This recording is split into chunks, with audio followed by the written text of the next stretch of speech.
Bonjour les pionniers, nous avons la chance de commencer avec un fabuleux cas d'étude, qui est le cas d'étude Expanscience, extrêmement concret, extrêmement lié à tout ce qu'on aura appris ces dernières semaines. Je suis très heureux de démarrer ce premier décryptage avec vous. Antoine décrypte, expansion,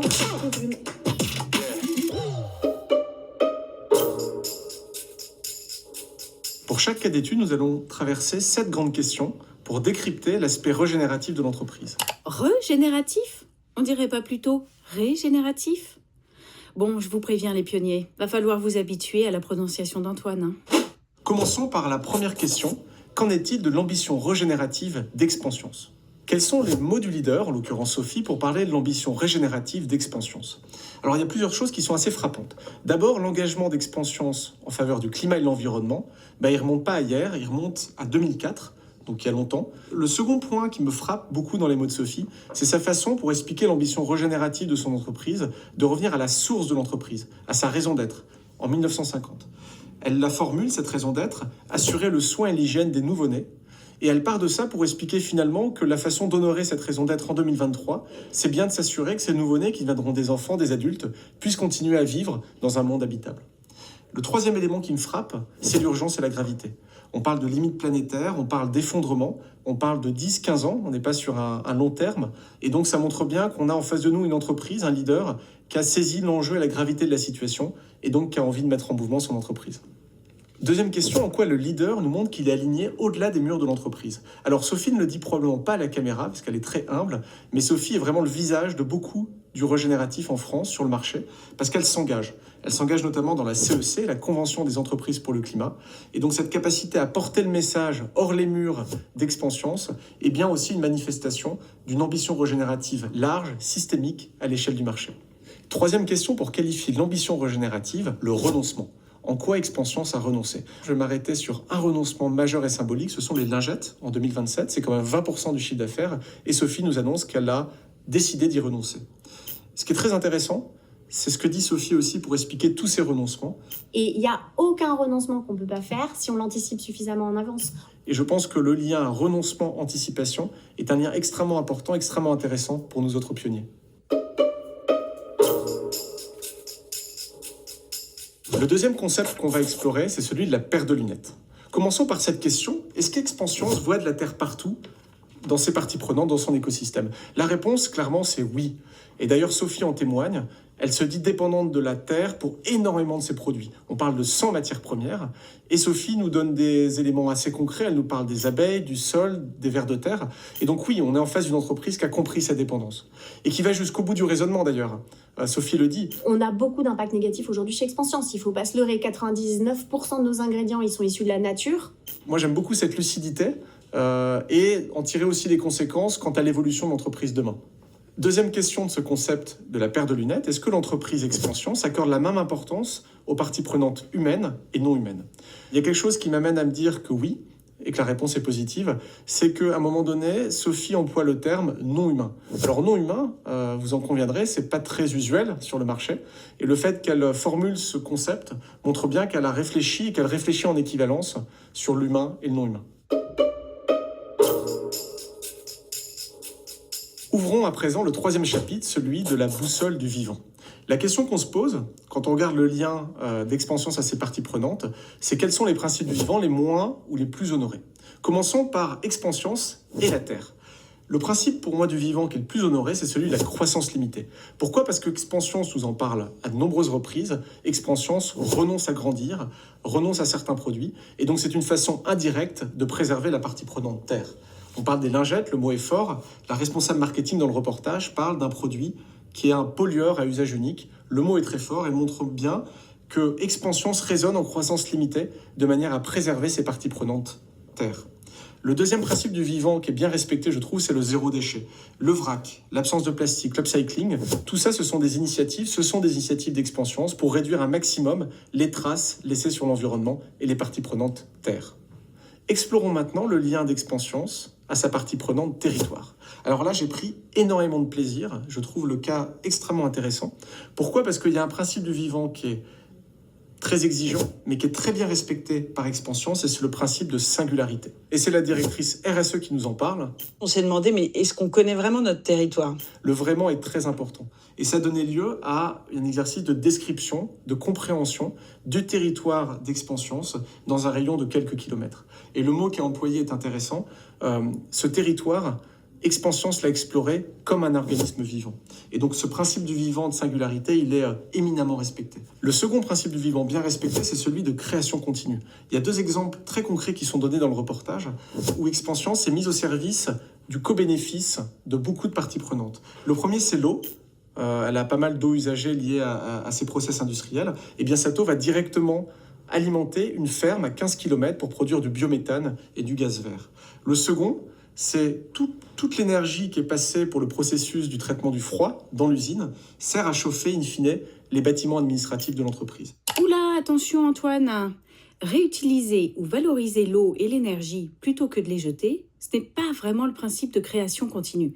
Ce serait plutôt le principe de pas de déchets.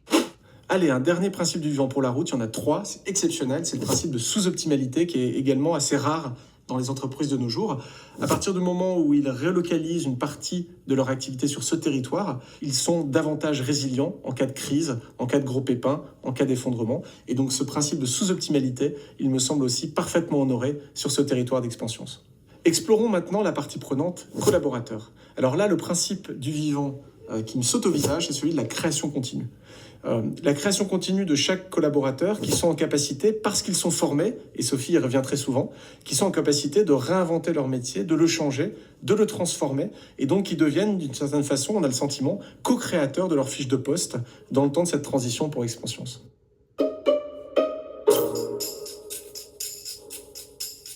Entamons désormais le 4e chapitre, qui est le premier mouvement du chemin régénératif, le mouvement TIC, le mouvement de réduction. Première question, est-ce que l'entreprise a réduit sa consommation de matière et d'énergie ? Alors là, mon intuition très forte, c'est que plutôt oui. On a le sentiment dans ce reportage que Expansions a réduit, partout où elle le pouvait, sa consommation de matière et d'énergie. Surtout, moi, ce qui me frappe, c'est l'aspect systémique. Sophie, la R&D, le marketing, ils ne parlent pas que du carbone, ils parlent de l'eau, ils parlent de la biodiversité. Ils ont une approche holistique de leur empreinte. Il y a des chiffres aussi qui sont donnés, neutralité en 2050 sur le carbone.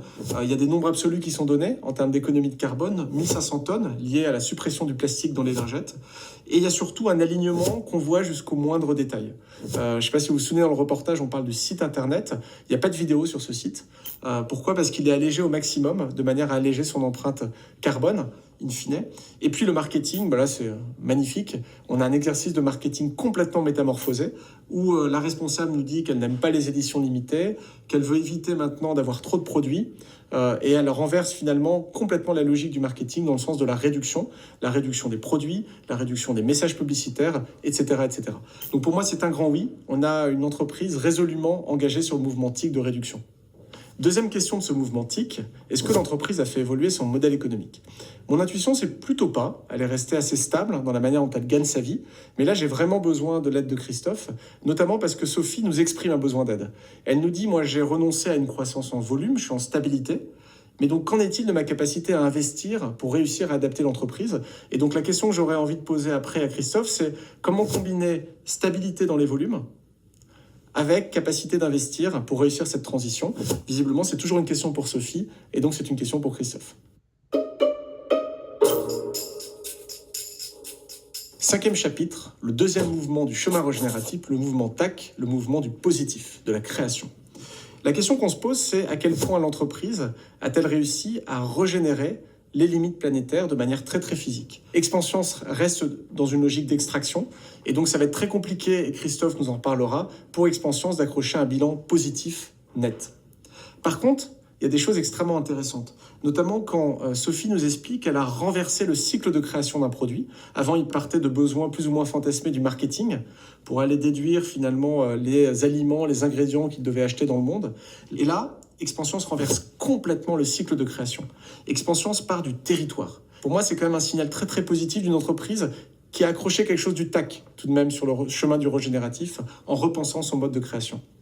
Deuxième question, à quel point l'entreprise s'est mise à la place de ses parties prenantes, vous vous souvenez de ce principe de la singularité, pour comprendre les aspirations de son écosystème. Alors là, c'est un grand oui. Moi, j'ai adoré cette étude de cas Expansience parce que c'est typiquement le cas d'une entreprise qui s'est mise à la place de 3 de ses parties prenantes et il y a plein de manifestations de ça. D'abord, à la place de ses clients. La responsable marketing le dit bien, on arrête de sortir des produits qui correspondent à rien et on s'assure qu'il y ait bien une utilité, une peine, un besoin client, un client concret, avant de sortir, quel que soit le produit. La deuxième partie prenante à laquelle Expansience se met à la place, c'est le producteur. Et notamment le producteur de tournesol, si vous vous souvenez de la directrice R&D qui en parle, il ne se contente pas d'acheter de l'huile de tournesol au producteur local, il se soucie de la capacité du producteur à développer son outil industriel et donc à se développer dans sa filière propre, indépendamment d'ailleurs d'Expansience. Et donc là, c'est un magnifique effet papillon lié à la compréhension de la personne qu'ils ont en face. Et puis le troisième, moi je l'adore, c'est se mettre à la place du monde, du hors-territoire Expansience, sortir des pernons. Pourquoi ? Et ça, c'est la directrice R&D qui le dit. À partir du moment où on veut substituer une matière, il faut faire attention de ne pas avoir un impact sur la biodiversité locale et transposer les soucis qu'on a sur d'autres territoires sur les nôtres.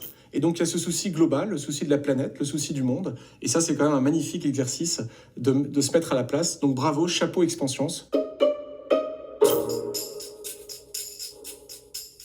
6e chapitre, celui que vous adorez, le boom, l'effet papillon positif, l'effet inattendu. Alors là, il y a 2 questions qu'on pourrait poser à Sophie. La première, c'est est-ce qu'elle peut témoigner de manifestations de boom dans son écosystème ?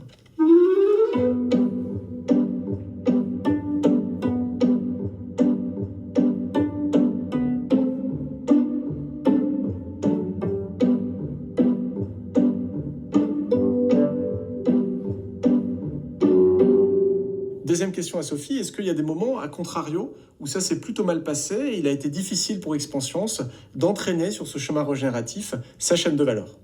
L'aérien, par exemple, sur Mustela est totalement interdit maintenant. Ça nous a fait baisser fortement notre empreinte carbone et ça, c'est super.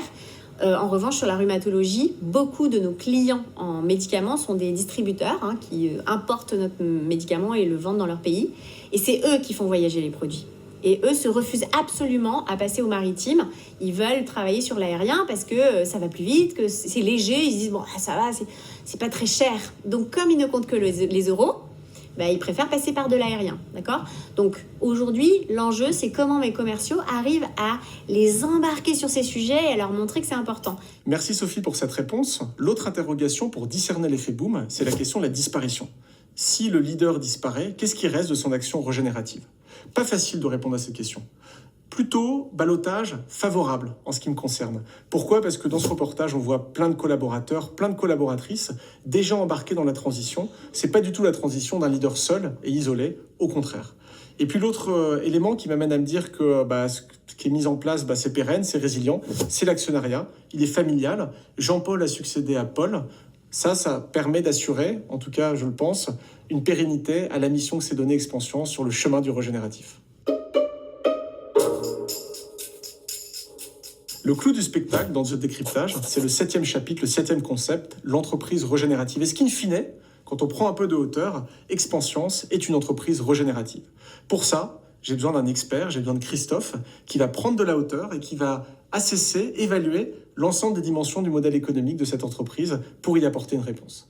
Bonjour Christophe. Bonjour Antoine.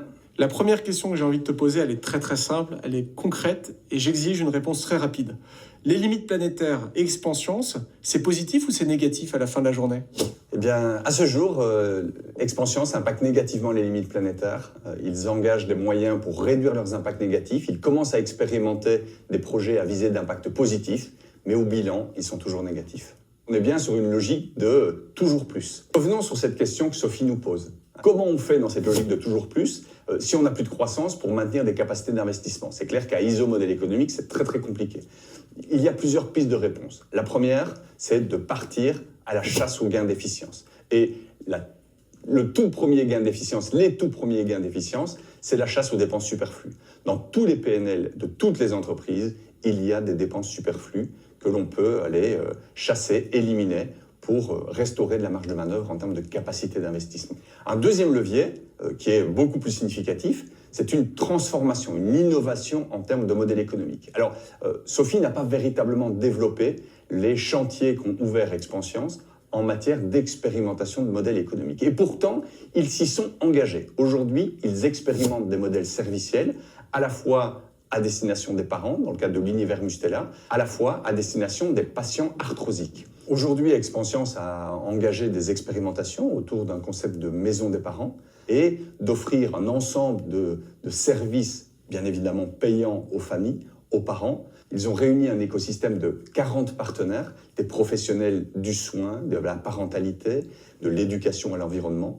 Et avec ces 40 partenaires, ils constituent un écosystème de services à destination des familles pour mieux prendre en charge cette fameuse raison d'être de Mustela et apporter des ressources utiles aux parents. Ils sont en train d'essayer de trouver les bonnes équations de valeur pour pouvoir créer à la fois de la viabilité, de la pérennité sur ce concept de maison des parents, mais ils sont en chemin.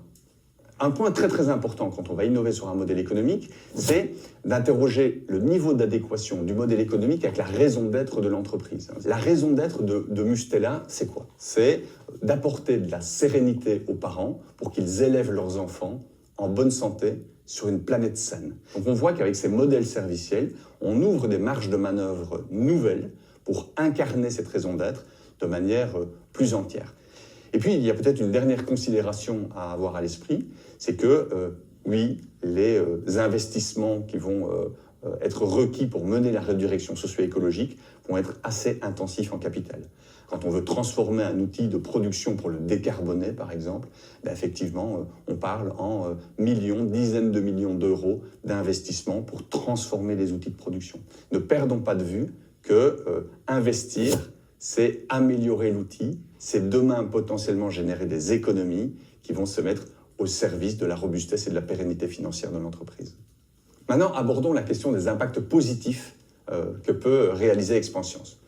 Pour pouvoir réaliser des impacts positifs, a fortiori sur la question écologique, sur les écosystèmes, il va falloir reconnecter l'entreprise au vivant non humain. C'est la base de la régénération écologique. Quelles sont les portes de reconnexion au vivant que Expanscience peut ouvrir? La plus naturelle, c'est évidemment celle du sourcing. 99% des matières premières des produits Expanscience sont issues du vivant végétal. Et donc la question qui se pose, c'est que derrière un produit Expanscience, il y a une exploitation agricole. Quelle est la nature des pratiques agricoles qui sont mises en œuvre dans cette exploitation? Est-ce que ce sont des pratiques dégénératives? C'est malheureusement aujourd'hui très majoritairement le cas. Ou est-ce que ce sont des pratiques régénérative? Et en soutenant la transformation des filières et l'accompagnement des filières agricoles vers des pratiques régénératives, Expanscience peut, à travers son sourcing, générer des impacts positifs sur la séquestration du carbone, sur la biodiversité, sur le cycle de l'eau, sur la vitalité des sols, etc., etc., etc. Deuxième point d'appui, l'eau. On sait que Expanscience utilise beaucoup d'autres process pour la fabrication de ces produits, pour la fabrication de ces médicaments. La grande majorité des modes de traitement de l'eau reposent sur des processus physico-chimiques. Des filtres, et des filtres, c'est de la pression, c'est de l'énergie, et de la chimie pour craquer les molécules à épurer. Il existe une alternative. Cette alternative, c'est le processus biologique. Encore faut-il revoir le processus de production pour n'envoyer dans ces eaux usées que des molécules qui peuvent être traitées par voie biologique. Imaginez demain l'usine d'Expanscience. À côté de l'usine, nous aurions une unité de phytoépuration. C'est une bambouseraie, par exemple, qui traiterait les eaux usées et qui renverrait dans le réseau des eaux très largement épurées par du végétal. Ça se fait sans énergie, en créant de la biomasse. Ça réintroduit un milieu humide dans une zone industrielle. Ce ne sont que des bénéfices positifs. Un troisième élément, c'est la communauté des parents, la communauté des familles qui gravitent autour de Mustela. Rappelez-vous la raison d'être de Mustela. La raison d'être de Mustela, c'est apporter de la sérénité aux parents pour qu'ils puissent élever des enfants en bonne santé dans une planète saine. Dans une planète saine. Qu'est-ce que ça veut dire? Ça veut dire qu'à un moment donné, il va falloir donner des clés d'éducation aux parents pour inscrire dans leur projet éducatif un rapport positif à l'environnement. Et ça aussi, c'est un levier à ne pas négliger. Un levier qui reboucle avec le modèle économique serviciel et la maison des parents que j'évoquais tout à l'heure, et qui peut faire de chacune des familles accompagnées au sein de cette maison des parents un ambassadeur au service des impacts positifs de la régénération. C'est ce qui est passionnant avec le régénératif. c'est que vous avez de très nombreuses options à explorer pour repenser le devenir de votre entreprise. Merci Christophe pour cette prise de recul, cette hauteur. On a finalisé les 7 chapitres de notre discernement et je vous donne rendez-vous pour d'autres cas d'études dans les prochaines semaines, dans les prochains jours.